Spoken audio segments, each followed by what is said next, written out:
Je vais vous présenter brièvement la Goutte d'Or. La Goutte d'Or est connue sur le nom de Barbès. C'est le 61e quartier administratif de Paris, situé dans le 18e arrondissement. La Goutte d'Or est un des quartiers cosmopolitaines de France, si ce n'est le plus cosmopolitaine. Depuis le XXe siècle, elle reçoit beaucoup d'immigrés et d'étrangers. À cause de la guerre d'Algérie, beaucoup de réfugiés algériens sont venus. La Goutte est un quartier d'ouvriers et d'immigrés. Et depuis les années 80, la Goutte d'Or a subi une forte immigration venue du Maghreb et des pays d'Afrique de l'Ouest. Ces populations, en s'installant, ont importé leur culture. La gentrification est le remplacement petit à petit de classes populaires par des classes plus aisées, que l'on appelle bobos. Les bobos ont assez de moyens comparé aux classes populaires, mais pas assez pour habiter au centre de Paris. Ils ont plutôt des métiers artistiques ou alors dans la communication. L'intégration des gentrifieurs passe aussi par la mixité des commerces. Petit à petit, les commerces africains ou exotiques sont remplacés par des commerces bio ou sans gluten. La clientèle, c'est plutôt des bobos, c'est-à-dire des bourgeois bohèmes. En fait, c'est des gens qui sont plutôt situés politiquement à gauche. Et ils sont plutôt assez sensibles à l'écologie. Et ils placent beaucoup d'importance sur le capital culturel. Et ils sont quand même, c'est une catégorie quand même aisée, mais ils refusent l'ostentatoire de leur richesse. Mais la gentrification ne résout pas les problèmes de mixité sociale, puisque à la naissance de leurs premiers enfants, les gentrifieurs décident soit de s'installer dans les quartiers où les gens leur ressemblent, ou d'inscrire leurs enfants dans des établissements privés hors de leur quartier. Les habitants de Barbès sont en majorité des jeunes couples et des célibataires ayant un petit revenu. Le revenu moyen est de 23 200 €. Le taux de logement social s'élève à 12%. À Barbès, il y a plus de pauvres que de riches. Et on a fait une comparaison avec Bobigny. Bobigny a un revenu médian par unité de 14 192 € et Barbès 20 942 €. C'est-à-dire que Barbès il gagne plus qu'à Bobigny.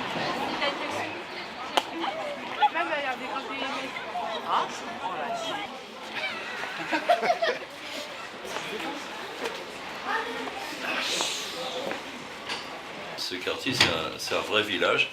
Et il y a plein de gens qui font des choses super intéressantes. Tous les 15 jours, on essaye de changer un peu ce qui se passe sur les murs. Donc on fait des ateliers participatifs, on travaille beaucoup avec des jeunes pour leur faire un petit peu une découverte artistique. Il y a 300 assos dans le quartier, en gros, hein, c'est un quartier historique au niveau du mouvement associatif.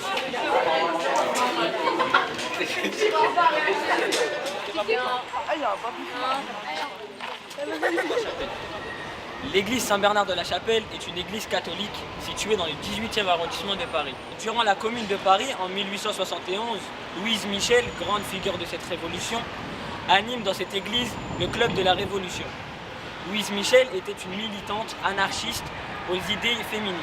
C'était le vendredi 23 août 1996 où 1500 CRS sont déployés afin d'évacuer cette église à cause des 300 personnes en situation irrégulière qui se sont réfugiées à l'intérieur. Cette occupation a fait la médiatisation de l'expression des sans-papiers qui a été diffusée largement au grand public. On est à Barbès au choix. Et là maintenant on va aller à Saint-Germain-des-Prés. Nous allons aller faire une présentation de différents groupes. A tout à l'heure.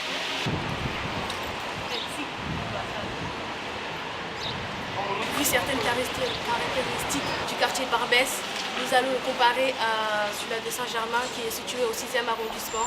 Les habitants du quartier Saint-Germain sont en majorité des cadres dynamiques, plutôt aisés et plutôt vieux.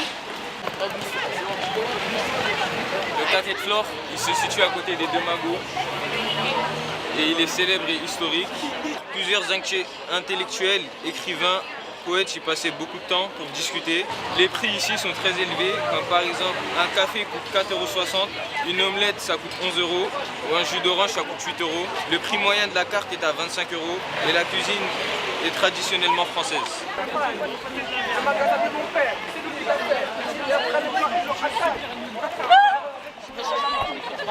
On constate que franchement, pour ça, pour un bracelet et une bague, on en a pour près de 1540 €.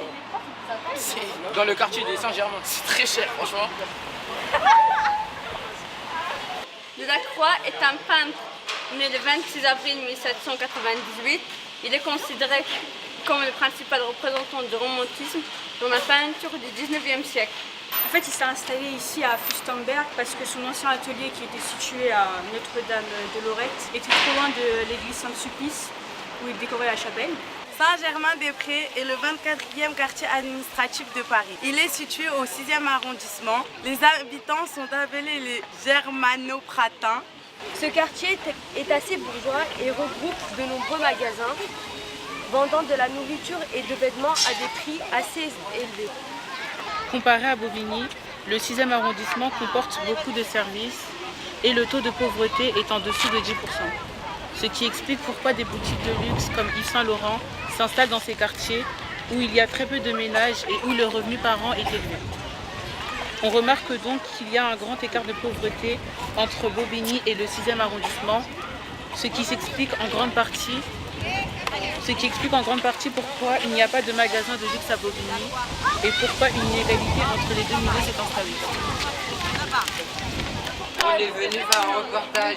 Entre les quartiers populaires et les quartiers riches. Tu me laisses parler, toi? Non. Nous avons passé une très agréable journée. Ah, merci de nous avoir écoutés. Et on voulait vous dire au revoir. Mais on vous aime tous. Très bon visionnage. Voilà. Merci. Merci beaucoup.